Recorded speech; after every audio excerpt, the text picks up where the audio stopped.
gracias. Saludo a la patrona, doña Genoveva Huerta, nuestra jefa estatal, a la otra patrona, a Vero Sobrado. Es un privilegio que este matriarcado conduzca la sesión el día de hoy, los nuevos tiempos de las mujeres sensibles de batalla que saben hacer la tarea que tenemos por delante. El día de hoy quiero referirme a tres aspectos. Primero, un diagnóstico de lo que estamos viviendo desde una perspectiva personal. Segundo, algunas aproximaciones sobre la agenda legislativa. Y tercero, ya algunos comentarios más directos sobre nuestro partido Acción Nacional. Hace unos minutos, mientras preparábamos el inicio, comentaba que nosotros tenemos aquí en Guanajuato una característica muy parecida a Puebla, porque tenemos 6 millones de habitantes, pero nosotros solamente tenemos una cantidad de 46 municipios, ustedes tienen 217. Entonces siempre hay una referencia porque cuando se habla de las poblaciones, Puebla es el quinto en tamaño nacional y Guanajuato es el sexto. Tenemos una diferencia como de 100,000 habitantes. Y esta invitación que con agrado hemos aceptado tiene mucho que ver con el poder reconocer a los grandes fundadores de Acción Nacional. Nuestro partido se funda en 1939 y algunos de nosotros llegamos años después. Estamos cumpliendo 80 años de la fundación del partido Acción Nacional y siempre de la primera generación se aprende muchísimo. Fundar una obra es un acto de amor, de visión y de esperanza. Y de entre los fundadores poblanos se destacan muchos. Está Adolfo Coflan, Carlos Mastretta, don Luis Hinojosa, don José de la Luz León. En la primera década de la fundación y las siguientes, ya sea la década de los 60 y 70, don Pedro de la Torre. En los 70 y 80, don Alejandro Cañedo, los hermanos David y Jesús Bravo y Cid de León. Ya más adelante, en los 80 y 90, don Paco Fraile, quien es alguien con quien he tenido contacto reciente, doña Natere Aranda, que es una guanajuatense prestada a Puebla, don Jorge Osejo, a quien conocí cuando era presidente nacional de Coparmex, y otros liderazgos, Humberto Aguilar, que sigue muy vigente, Juan Carlos Espina, en alguna etapa cuando estuvo en Del PAN, a don Luis Paredes, y más recientemente a Juan Carlos Mondragón, a Lalo Rivera, y por supuesto nuestros íconos, don Rafael Moreno Valle y doña Marta Erika Alonso, de gratísima memoria. ¿Qué es lo que está ocurriendo hoy en el país? Pues estamos en la era del hielo, frente a un régimen nuevo que se presenta como una nueva transformación, y solamente voy a usar la palabra 4T o cuarta transformación una sola vez, porque es un error el conectarnos a sus clasificaciones y sus códigos culturales, que se presentan como si hubieran ganado una revolución. Y no, ganaron una elección, no ganaron una revolución. Y en el camino hay una circunstancia completamente impredecible, que es la pandemia, que mucho daño nos está haciendo a todos nosotros. Sin embargo, vamos a tener que reinventarnos, reconocer que las viejas recetas no funcionan, que van a tener que ser sepultadas. Hay que salir de la caja negra y sobre todo reconocer que frente al momento actual, la fibra más sensible y más importante que tenemos es la actitud propia. Si nos despertamos con una actitud de derrota, no saldremos adelante. Recientemente tuvimos la elección de 2018 y en Puebla tuvimos los contrastes. Por un lado ganamos la gubernatura, pero por otro lado las elecciones locales tuvieron algunas circunstancias atípicas y con resultados no necesariamente homogéneos. ¿Qué pasó en la elección de 2018? Había una gran irritación colectiva. Nuestro país tiene 4 cánceres. Primero, el cáncer más profundo, el más delicado, que es la quiebra del alma los valores y las instituciones, y de eso casi no hablamos. Segundo, el cáncer crónico acumulado, la pobreza, la desigualdad y una economía que no redistribuye el ingreso y que ningún gobierno lo ha podido atender a plenitud. Y pasa por educación, salud, alimentación, seguridad social, vivienda, servicios a la vivienda y sobre todo una economía que no logra hacer la justicia redistributiva. Tercero, el aspecto de la violencia y la inseguridad, que es el cáncer más preocupante en el colectivo nacional. Y cuarto, el cáncer más irritante, la corrupción, acompañada de la impunidad. Estos 4 cánceres, la quiebra de las instituciones y el alma, la pobreza y la desigualdad, la economía que no distribuye el ingreso a las familias, la violencia y la corrupción, nos están matando. Y quien hoy es nuestro presidente de la República entendió muy bien, particularmente las crisis 2, 3 y 4. El primero no es una persona que la haya estudiado a fondo y así las cosas, se presentó como un salvador y había una gran irritación en el país y nos dijo: voy a resolver la pobreza y la desigualdad, la economía y el ingreso familiar, la violencia y la corrupción. Y había tal nivel de insatisfacción que una cantidad significativa de personas le creyeron, 30 millones de votos, obtuvo el 53.2% de la votación, pero, y en esto sí quiero hacer un matiz muy importante, en la alianza de partidos Juntos Haremos Historia hay una diferencia muy grande. Los que ganaron el Congreso por medios artificiales obtuvieron casi 10 puntos porcentuales menos. Fue el 43.6%. Hay casi 10 millones de votos de diferencia entre el presidente y la alianza. La noche del domingo 1 de julio estábamos principalmente dirigidos al resultado de los comicios en la presidencia de la República y de repente aparece una de las grandes sorpresas que no estaba muy anticipada, la victoria de la alianza para tener mayoría en la Cámara de Diputados y en la Cámara de Senadores y las victorias en muchas competencias locales, situación que no se había dado en el Congreso de la Unión desde 1994. Entonces esto le da un giro muy significativo a la circunstancia que vivimos y genera una serie de expectativas diferentes. Así las cosas, nosotros nos instalamos el 1 de septiembre, el presidente el 1 de diciembre, pero con una variable novedosa. Desde el lunes 2 de julio al día siguiente, el presidente que había obtenido la victoria en los comicios con una amplia popularidad, se empezó a tomar el mando. No se esperó el 1 de diciembre, lo hizo desde el 2 de julio, porque la presidencia de Peña Nieto había estado ya sumamente desgastada. Y en el camino él empieza a concentrar una serie de decisiones. Por ejemplo, antes de tomar el mando de la presidencia de la República, hizo una consulta simulada desde el caso del aeropuerto y otras que fuimos conociendo, y se fue instalando en algo que le denomino la nueva Trinidad. Es una clasificación propia y no quiero ofender a nadie en el tema religioso. Y en esta Trinidad, primero se presenta a él como el líder de una secta, el cuatroteísmo. Había tanta desilusión que querían creerle en alguien. Segundo, como el actor único, principal y dueño de una campaña política que no concluye. Y tercero, hasta hace unos meses, el dueño de una franquicia que es Morena, que no es un partido político. El punto de convocatoria y de unión es el hoy presidente de la República. No hay ningún liderazgo que ni siquiera se le acerque a remota distancia.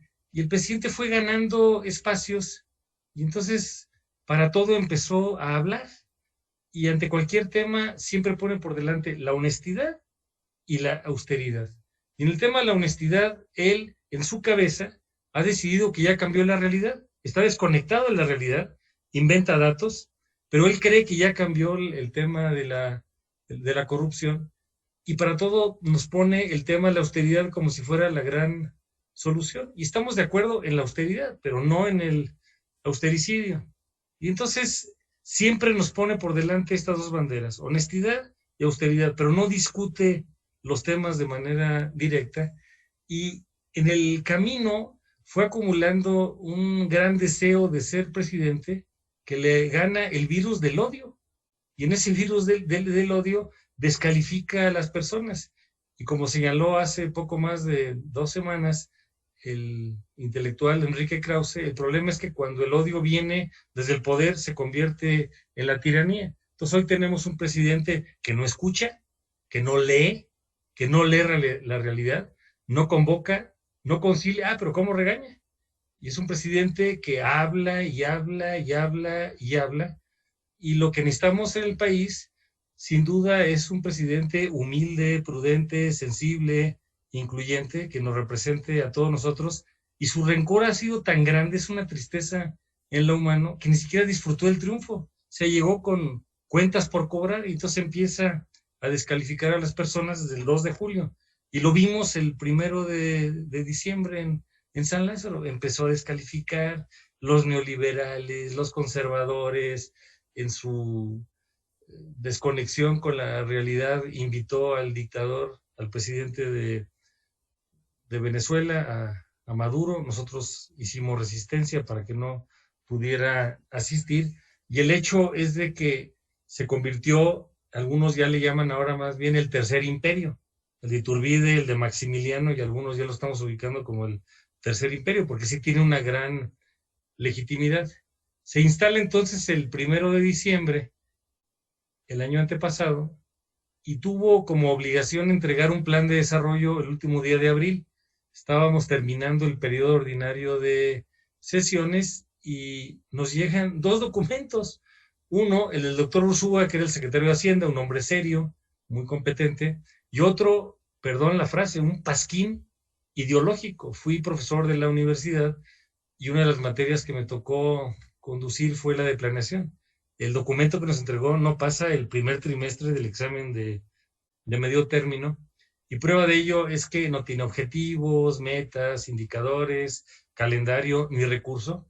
Se publicó el 15 de junio del 2019 y según la ley de planeación, a los 6 meses debería de publicarse el conjunto de instrumentos de planeación adicionales, y a este momento no existen. O sea, es un gobierno que no tiene hoja de ruta, no tiene primero programas sectoriales, educación, salud, energía, agricultura, medio ambiente. Segundo, no tiene programas regionales, que es lo que mandata la ley de planeación. Tercero, no tiene programas especiales. Por ejemplo, y en esto quiero hacer un muy señalado énfasis de admiración y gratitud a Vero Sobrado. Ustedes están inmensamente bien representados como poblanos. Es una mujer honesta, competente, sensible, independiente, y que siempre está dando la batalla en diferentes temas de carácter social.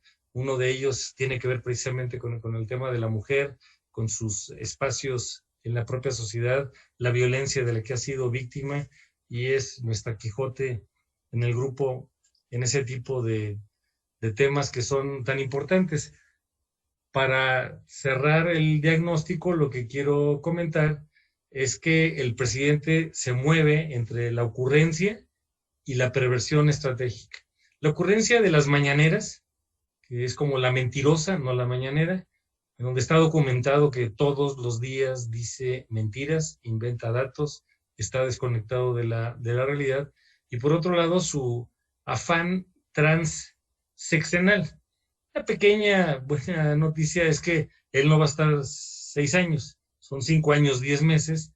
Se hizo una reforma constitucional en el 2014, el Congreso del 2024 va a entrar el 1 de agosto, no el 1 de septiembre, y el próximo presidente en el 2024 va a entrar el 1 de octubre y no el 1 de diciembre. Varios académicos como Levitsky y Sibrat, uno de ellos está en Harvard, han documentado y muy probablemente han hecho la visita a cómo se realiza su actuación, y que tiene que ver con cómo desmantelar las democracias, y él va en ruta. Paso número 1, se presenta como Mesías Salvador, ya lo hizo. Segundo paso, tiene que ver con la descalificación del pasado, con el hecho de clasificar a las personas y les pone fifís, conservadores, neoliberales, la mafia del poder. Y la tristeza de esto es que el presidente se ha convertido en la mafia del poder y el poder de la mafia. Le entregó, por ejemplo, la educación al sindicato con intereses inconfesables. Tercer momento, empieza a desmantelar los contrapesos. El Congreso de la Unión nos ve como un querer legislativo, no un poder legislativo, ataca a los gobernadores, los congresos locales, los ayuntamientos, los empresarios, los medios de comunicación. Entonces llega un momento en que en su populismo él quiere ser hegemónico, entonces parece el tercer imperio. Y el cuarto momento es aniquilar a la oposición. Y lo está haciendo no tan rápido. Entró el 1 de diciembre de 2018 y ya va en ruta de manera muy rápida. En todo esto, pues se ha presentado como lo que muchos han clasificado de populismo.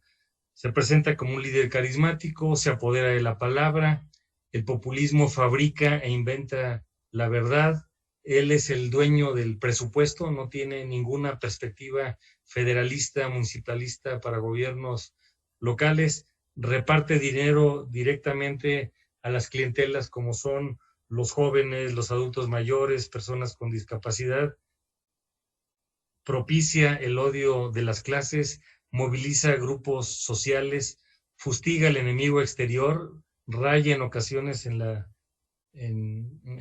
paranoia, desprecia el orden legal y finalmente va cancelando las instituciones. Estamos frente a un desmantelamiento muy triste de las propias instituciones. En casi al día de hoy, hace 2 años, el último jueves de mayo de la elección del 18, estaba en campaña, soy diputado de mayoría de la capital de Guanajuato y 3 municipios más, San Diego de la Unión, San Felipe y Ocampo. San Felipe es el de mayor extensión territorial, es casi el 10% del territorio guanajuatense, y presidía la Comisión de Educación, que ha sido mi tarea principal en la vida. Y un rector de Canadá me pregunta y me dice, ¿y por qué hay tanta preocupación si este señor puede llegar? Por ejemplo, a Estados Unidos, una persona muy polarizante llega, se instala, todo se acomoda, pero al final las cosas se fueron dando de una manera ordinaria. Mi respuesta fue decir, permíteme destacar 3 pequeñas diferencias. La primera es que en esos países la ciudadanía es muy importante y en México no hemos logrado tener un proceso de ciudadanía. La segunda es que hay contrapesos republicanos y no hay una incondicionalidad al presidente de la República. Y la tercera es que hay Estado de Derecho. Pero en México, lamentablemente, nos falta construir una ciudadanía fuerte, primer ingrediente. Segundo, el contrapeso republicano no ha sido fuerte y se está diluyendo. Y tercero, necesitamos un Estado de Derecho mucho mayor para poder hacer lo necesario. Entonces tenemos un presidente que no se reconoce como jefe de gobierno ni como jefe de Estado, sino que está permanentemente en campaña, tiene un gabinete que no le resulta asertivo y además, como le hemos venido diciendo hace varias semanas, vive en el espejo retrovisor, vive en el pasado. En una perspectiva sana, el pasado es un punto de referencia, no un lugar de residencia.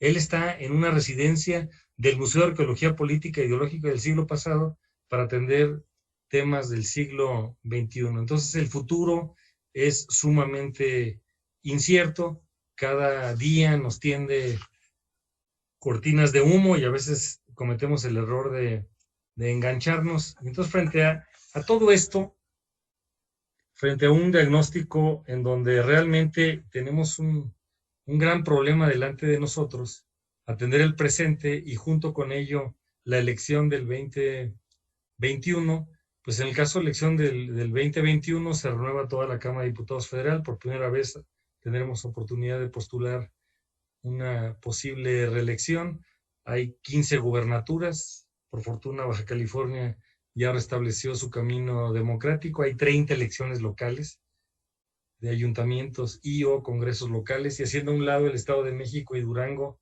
todo el país va a estar envuelto en competencias electorales. En el proceso también, evidentemente, el gran dolor el 24 de diciembre de 2018 al saber la tragedia del fallecimiento de nuestros queridos amigos, de Rafael y de Marta Erika. Estuve al día siguiente el 25 acompañándolos en el cerro, en el momento en que se le hizo un reconocimiento a ambos y el dolor que ustedes sufrieron después de todo el drama de una elección que no terminaba con certeza. Estuvimos los primeros días de diciembre en la toma de posesión de Marta Erika y el ver el gran dolor y la frustración y la rabia y todo lo que venía aconteciendo, pues todo esto se va acumulando y se va reflejando en el camino. Entonces, pues hoy, y con esto paso al segundo momento, lo que se exige de nosotros es la urgencia de construir un mundo mejor. Y eso pasa por México, por Puebla. Nuestros fundadores tuvieron la visión que se requiere, en donde al paso de los años el partido fue ganando espacios en el caso de Puebla y hoy se requiere volver a ver cómo es que vamos a atender todo esto. Para algunos de nosotros, esta vacilada del régimen nuevo que ellos se están presentando como alusión, pues prácticamente está enterrado. La paradoja es que un virus sepultó a ese régimen por ineficaz y además ni el propio presidente de la República y en general nadie lo vio venir. Y entonces la prueba es que hoy tenemos la crisis de salud no atendida, primer punto. Segundo, la crisis de economía, donde tenemos un problema muy fuerte de empleo y de ingreso familiar. Tercero, la inseguridad que no termina de corregirse. Y cuarto, elementos y rasgos de carácter social como son educación, alimentación, seguridad social en esta pandemia, en donde tenemos realmente algo muy difícil. Entonces necesitamos empezar a construir un México diferente, que no dependa de un Tlatuani ni de un Mesías, en donde se pueda ver el futuro y no estemos obsesionados con el pasado, en el que apostemos por la justicia y no por la venganza, en el que apostemos por la innovación, sobre todo los rescates de algunas de las causas olvidadas. Y para eso nosotros hemos propuesto una agenda legislativa. Es muy difícil estar en San Lázaro y en el Senado de la República, y en esto quiero también reconocer que recientemente hemos trabajado con Nadia Navarro. Ella está haciendo un trabajo muy valioso en la mesa directiva de la Comisión Permanente, que es el órgano que actúa en tanto estamos en receso del 1 de mayo al último de agosto. Ella es secretaria de la mesa directiva. Considero que hay una muy buena representación de Puebla en el Congreso de la Unión.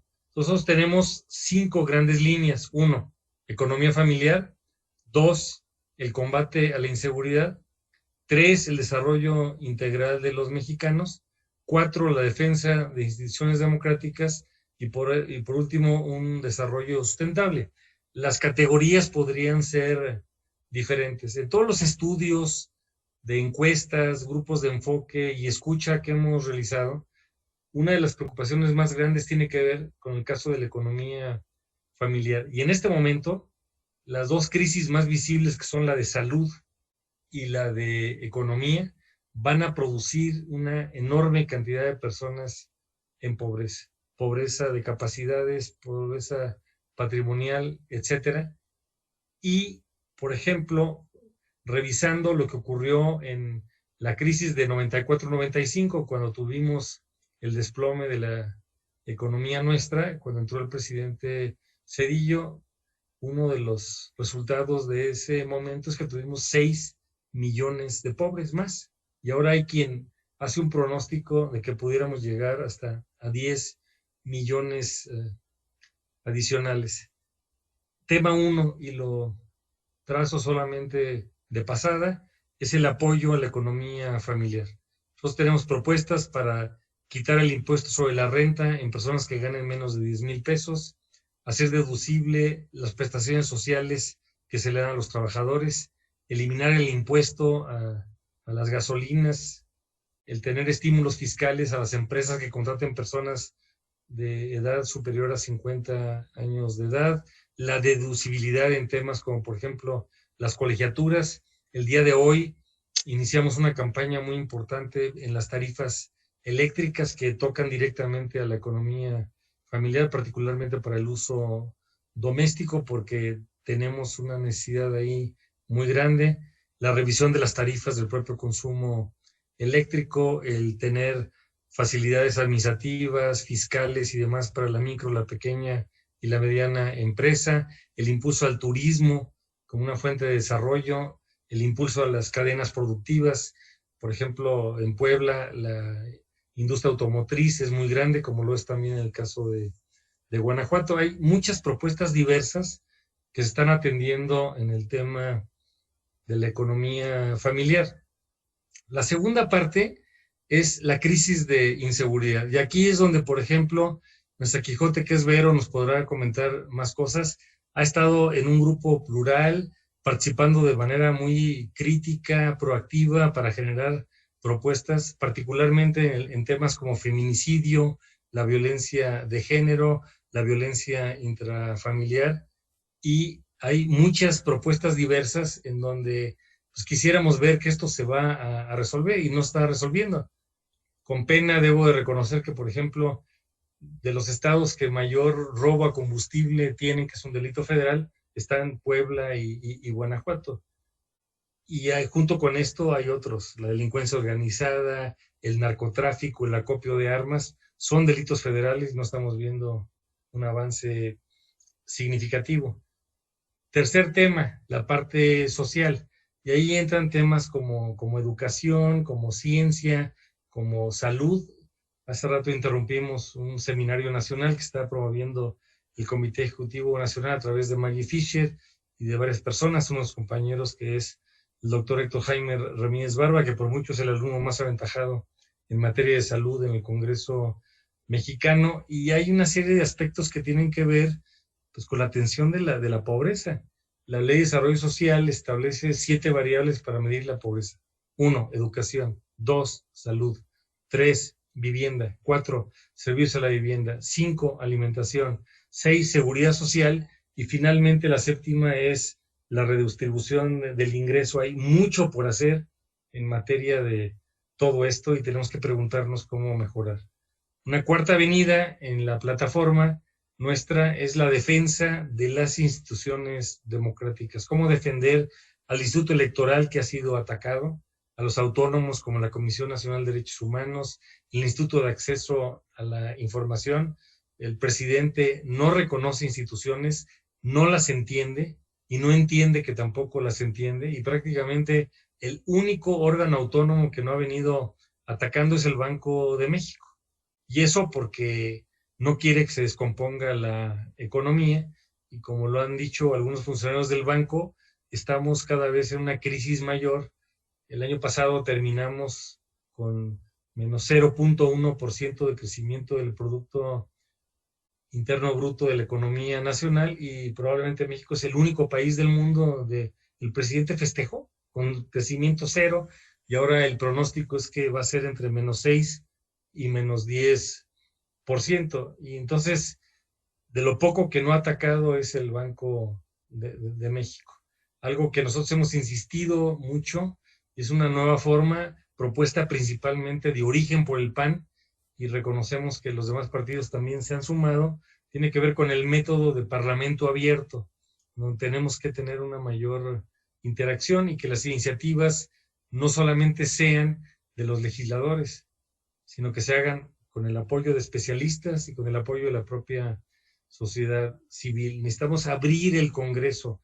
Tenemos 500 diputados, 300 de mayoría, 200 por listas nacionales de representación partidaria, y luego el Senado de la República tiene 128 personas, pero tenemos que reconocer que para el común de los ciudadanos no somos muy visibles. Lo recuerdo porque cuando era gobernador de 2000 a 2006 hacíamos los estudios, y en ese momento los diputados y los senadores más visibles solamente eran reconocidos por el 8% de la población. El común de la población no sabe quién es su regidor, su síndico, su diputado local, su diputado federal, su senador de la República. Esa es una realidad con la que tenemos que reconocer y ver cómo se puede corregir. Las autoridades más visibles son el alcalde, el gobernador y el presidente de la República. Entonces ahí tenemos un gran reto de la defensa de las instituciones. En este momento, por ejemplo, se interrumpió un proceso en el que se estaba designando a 4 personas que dejaron su lugar vacante para ser los consejeros electorales del Instituto Nacional Electoral, que además va a ser una elección muy importante.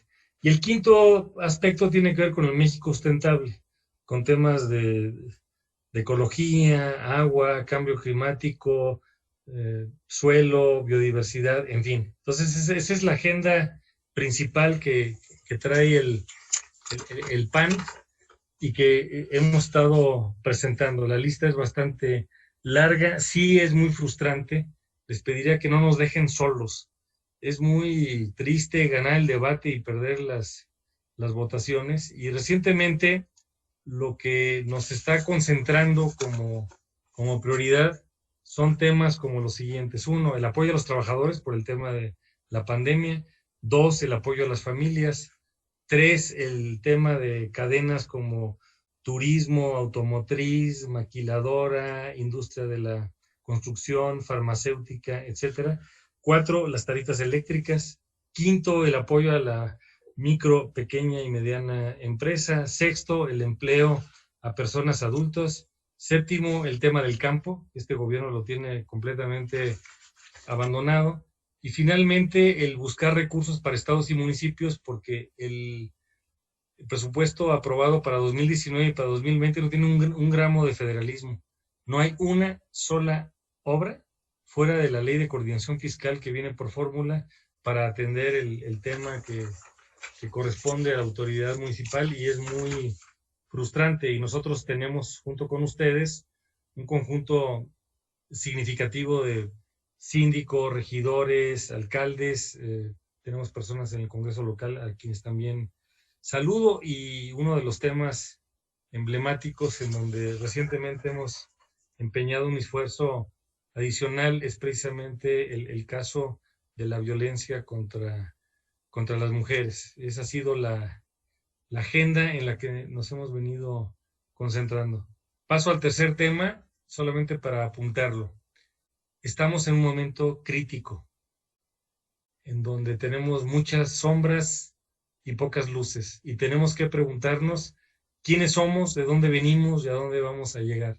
Nuestro partido cumplió 80 años en septiembre del año pasado. Teníamos para los días 2 y 3 de mayo, pero por la pandemia se suspendió una Asamblea Nacional para revisar los estatutos, el programa de acción política, y nosotros tenemos que preguntarnos como panistas, ¿qué le dice el PAN a México en este momento? A los niños, a los jóvenes, a las mujeres, al adulto mayor, a la persona con discapacidad, al migrante, al obrero, al campesino, al empresario, al intelectual, al ama de casa. Tenemos que hacer una revisión muy, muy significativa. El PAN no es la única fuerza nacional. En este momento hay 7 partidos políticos. Están en la antesala para inscribirse entre 5 y 7 partidos más que han pasado los primeros filtros, y va a ser toda una competencia muy significativa la del año próximo. Sé que en Puebla además hay partidos locales, hay alianzas, hay una serie de variables que se tienen que ver en cada uno de los territorios. Cito, por ejemplo, un comentario de don Luis Felipe Bravo, quien fue presidente del partido en el año 2000, cuando ganamos la presidencia de la República con don Vicente Fox. Él es guanajuatense y tiene una circunstancia especial para quien habla. Es el primer panista que conocí en la vida. Cuando yo entré a la preparatoria, casi no había panistas en la universidad, ya fue el primer panista que conocí, y se echó el gran reto y logro de llevar a don Efraín González Morfín, y llenó el Teatro Juárez, que es un teatro que existe desde 1903, lo inauguró el presidente Díaz, y por ahí han pasado prácticamente casi todos los presidentes de la República. Y le pregunté a Luis Felipe, es amigo de años, y le pregunté cuál era su resumen del libro, y me dijo 3 cosas: alma, cuerpo y ciudadanía. alma. El partido tiene el riesgo de perder su esencia, su doctrina, su alma. Y esa es una situación que tenemos que recordar. 2, cuerpo. En ocasiones tenemos, y lo digo en confianza, en ese ámbito estamos hoy, estructuras clientelares, de repente nos llega algo de conductas inapropiadas guiadas a la corrupción, donde Vero también está en un grupo muy sólido que ha estado haciendo denuncias anticorrupción por parte de nuestros legisladores, nos falta formación de cuadros, de liderazgos, de muchas cosas. Y tercero, ciudadanía. La fuerza del partido desde las primeras generaciones fue apuntar para decir que el objetivo del PAN no era ganar una elección, era ser ruta de democracia y escuela de ciudadanía. Por supuesto que a nadie le gusta perder una elección, pero no es el objetivo único o el objetivo preponderante. Tenemos que ver cómo se va a atender todo esto. Sé que en el caso de Puebla, ustedes tienen esta circunstancia especial de un gobernador complejo, por no abundar en más detalles. Lo conozco muy bien. Es una persona que físicamente tiene retos muy difíciles, en lo emocional también, y ustedes todos los días están también entre las ocurrencias del gobierno federal y las ocurrencias del señor gobernador local, y tenemos que reagruparnos para poder ver cómo vamos a mirar hacia el futuro. Entonces, en resumen, estamos en un régimen complicado que se presenta ya como el tercer imperio hegemónico. Segundo, tenemos una agenda legislativa donde queremos que nos acompañen, y en esto hay que sumar a todos los panistas. Y tercero, el PAN tiene que reinventarse, usar probablemente categorías como les dijo Gorbachov en su momento, de glasnost, transparencia, y perestroika, reestructuración. Ahora, esto no está perdido. El tamaño de la crisis es el tamaño de la oportunidad que tenemos delante de nosotros. Y nosotros como panistas tenemos que ser sólidos. Y cuando la sociedad voltea a ver al PAN, sí, voltea a ver a los que han sido sus personas que se han distinguido por ser alcaldes, gobernadores, los jefes del partido, los legisladores, pero sobre todo se fija en la persona más cercana, en la persona más próxima, en el prójimo. Y eso es donde tenemos que dar la batalla. Para mí es un orgullo ser panista en esta etapa de la vida, pero sí es muy frustrante estar viendo cómo a veces nos arrasan en las votaciones. Y me preguntan, y ya termino, ¿cómo te presentas en política? Y les digo, soy Juan Carlos Romero Hicks. En un primer momento nací mexicano y guanajuatense. A los 18 años me convertí en ciudadano por derechos de la Carta Magna, y 25 años después entré a un partido político. O sea, tengo más tiempo de ciudadano sin estar en un partido político que en el PAN. Sin embargo, en el PAN he encontrado la inspiración, el camino, el ejemplo y la gran oportunidad. La gratitud es la memoria del corazón. Y todos debemos estar muy agradecidos con México, con Puebla, con la entidad federativa en donde estamos como trozo del alma. En mi caso, no puedo presumir la circunstancia de ser poblano. Lo que sí puedo presumir es que soy padre de 10 hijos, y 3 de ellos se educaron en la Universidad de Puebla y sienten a Puebla como algo muy cercano, y tengo muchos amigos en Puebla, aparte de los panistas que ya reconocí, entre otros, y la lista puede ser mucho más amplia.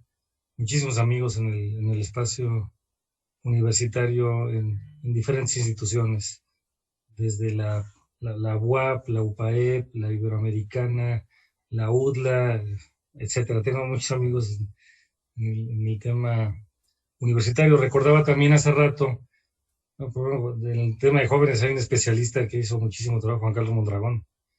De quienes más he aprendido yo en el tema de jóvenes, uno de ellos es orgullosamente poblano, recurren a sus propios liderazgos. Un mensaje de reflexión. Hoy nadie está satisfecho con este país y nadie tiene derecho a fallarle. Y todos somos orgullosamente hijas e hijos de este país maravilloso llamado México. Tenemos que hacer una tarea todos los días con polvo, sudor, lágrimas, en ocasiones con sangre, para dar el mejor testimonio posible. La parte más noble del PAN es su doctrina. Y este respeto por la dignidad de la persona humana, la búsqueda preponderante del bien común, no el mal común ni el bien particular, la solidaridad y la subsidiariedad deben de alimentarnos todos los días. De una sociedad como la nuestra, a grandes problemas, grandes remedios. Y en eso tenemos que buscar sobre todo el tema de los valores. Hay una frase muy inapropiada que dice que todo en exceso es malo. No, en valores no puede haber excesos. No conozco a alguien que tenga exceso de verdad, exceso de amor, exceso de libertad, exceso de bien ser o exceso de bienestar. Entonces los valores que nuestra civilización occidental cristiana nos ha legado, como son la verdad, la libertad, la bondad, la belleza, están en los principios de doctrina y en el programa de acción política de acción nacional. Pero también sí hay que reconocer que la cadena es tan fuerte como el eslabón más débil. Y cada uno de nosotros se convierte en un referente. La diferencia de lo que somos y lo que queremos ser es el tamaño de los sueños. Vengo principalmente del sector educativo y he visitado miles de escuelas en diferentes cargos públicos y solamente destaco una frase de las muchas que he visto emblemáticamente en los planteles escolares y comenta así: si las ideas te hacen fuerte, los ideales te hacen invencible. Y esa es la gran reflexión que tenemos que hacer. El alma, el corazón, la pasión, la actitud que tenemos que desplegar para un mundo mejor. Hay muchas personas muy valiosas que no son panistas. Y también tenemos en el PAN de repente frijolitos que no siempre podemos destacar y presumir, pero hay que hacerlo en corrección fraterna. Tenemos que buscar un partido unido, congruente e incluyente. Y recuerdo que cuando yo entré al PAN, porque yo no soy de la generación de sembrar y abrir en el surco, llegué a tiempos de la cosecha y por eso le tengo una inmensa forma de reconocimiento al PAN. Quien era el jefe nacional, que era Luis Felipe Bravo, me dijo: el PAN es un animal furioso. Yo le agregaría y le diría: es un zoológico furioso. Somos complicados. A veces el ego nos gana, la hormona mata la neurona, en el camino se desbordan las pasiones, pero al final del día es más lo que nos puede unir y es el ideal de poder hacer cosas de manera distinta. Y en ese convencimiento es donde tenemos que dar la faena de todos los días. México nos necesita. México es nuestro y es de todos. Y en ese trozo del alma maravilloso que es Puebla, ustedes, ya sean de primera, de segunda o de más generaciones en Puebla, lo entienden muy bien. No tenemos que ver esa herencia no como una lápida que nos sepulta, sino como un trampolín que nos impulsa. Raíces profundas y frutos fecundos. México nos necesita. Hay que escribir nuevos capítulos. Y en esto tenemos que tener mucha humildad, mucha congruencia y mucha generosidad. Ha sido un privilegio acompañarlos el día de hoy. Genoveva, muchas gracias. Vero, y a todos los que nos hicieron el acompañamiento. Los saludo con mucho cariño. Ortega y Gasset señala que la maravilla del aplauso, y les mando un aplauso, es que uno extiende las manos y abre el corazón. Muchas gracias.